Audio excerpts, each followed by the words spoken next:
Hi for today's vlog and mag-review ulit tayo ng pagkain sa 7-Eleven. So, nakaka-try na ako ng mga Korean food sa 7-Eleven. So, ngayon mga breads. So, I have here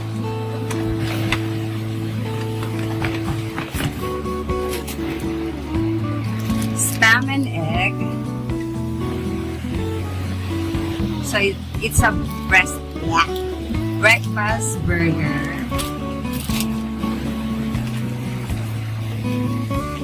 So, a garlic cream cheese bun with bacon bits.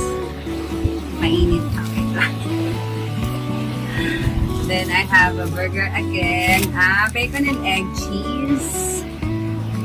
Another breakfast burger with honey cured bacon. Ang init pa. So, I have here a plant-based chicken burger. So, what do you think of plant-based chicken burger?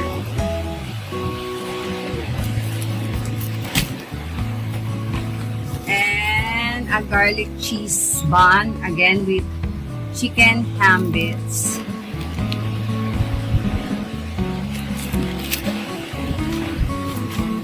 And finally, I have a garlic cream cheese bun again, but walang bacon bits. Iba naman yung mga kulay niya. So, hindi tayo malilito.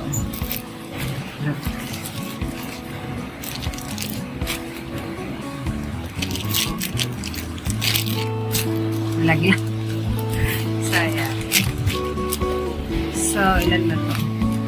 2, 4, 6. So, itatry natin lahat ng kanilang 7-Eleven Fresh.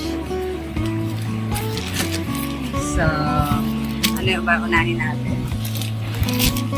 So, unahin natin itong parang gusto ko tong plant-based kasi mahilig ako sa veggies. So, try natin itong plant-based.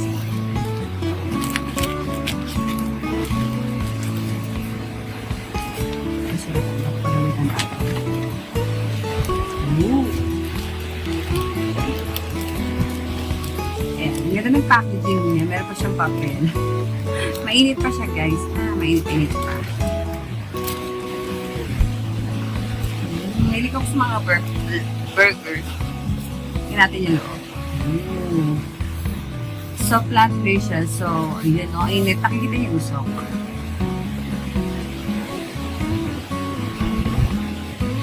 So, wala siyang ketchup na kasama. Pero okay lang. Tikman natin.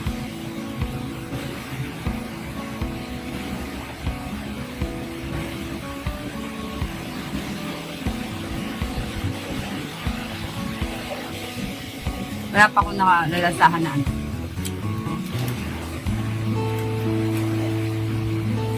Ati.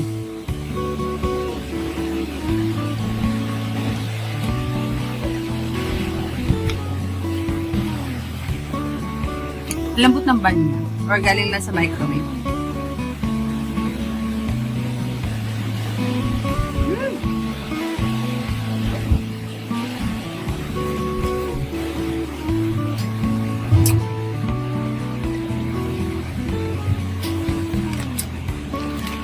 Wala siya masyadong lasa. Pero I like the veggies. So, try natin itong mag-burgers muna tayo. Spam and egg.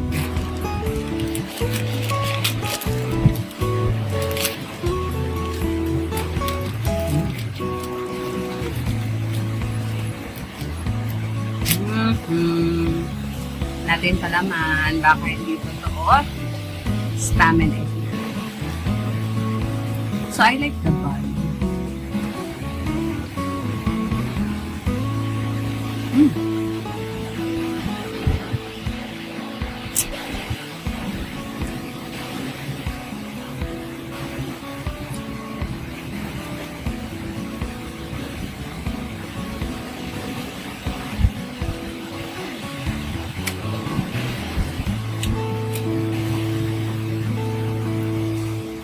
Sarap yung bun niya. Pero, Just like ordinary spam with egg. Or salad burger. So, bacon and egg cheese, try natin.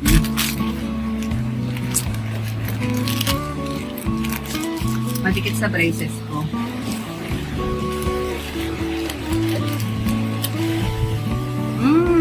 I love this.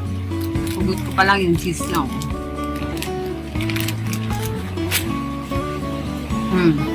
Cheesy.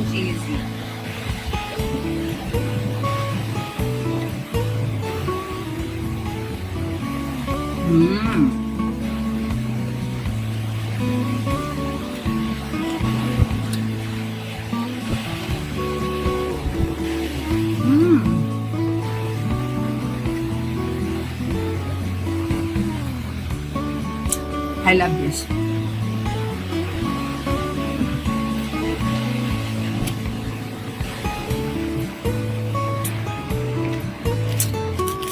Itong bacon and egg and cheese, ang sarap.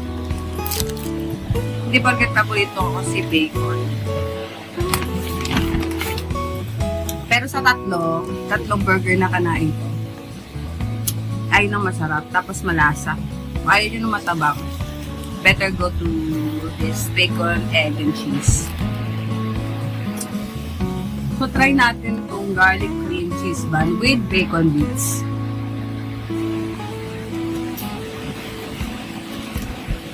Mga Korean.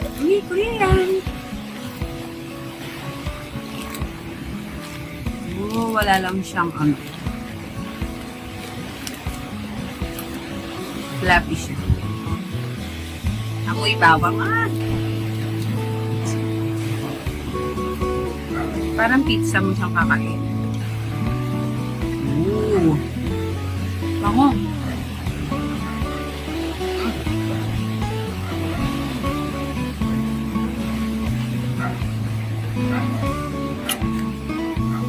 May bacon din siya kaya malasa. Tapos saboy yung pagka-garlic niya. Hindi siya masyadong cheesy, pero okay. Try ko next.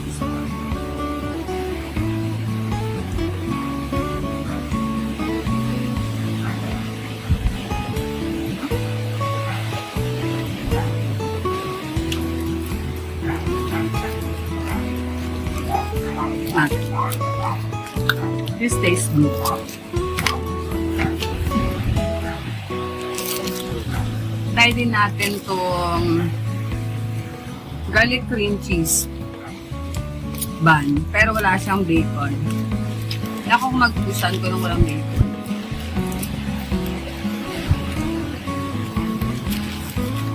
Ganun din siya. Oh. Parang pagka-pizza. So, okay sana kung masyado siyang cheesy. Siya masyadong cheesy.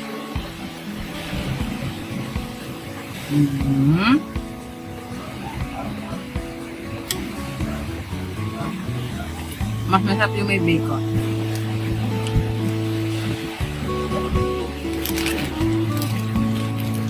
Siya bet. So last is ito naman din, garlic and cream cheese with ham bits. Siguro pwede na rin yung ham. Pero mostly like the bacon. Ang sarap ng bacon. It's so expensive.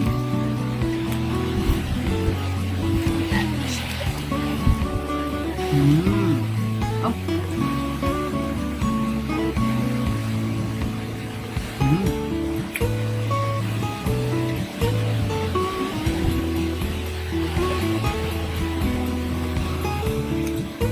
Malalasaman talaga yung pagka-garlic niya. Pero yung chicken and ham bits, hindi ko malasa.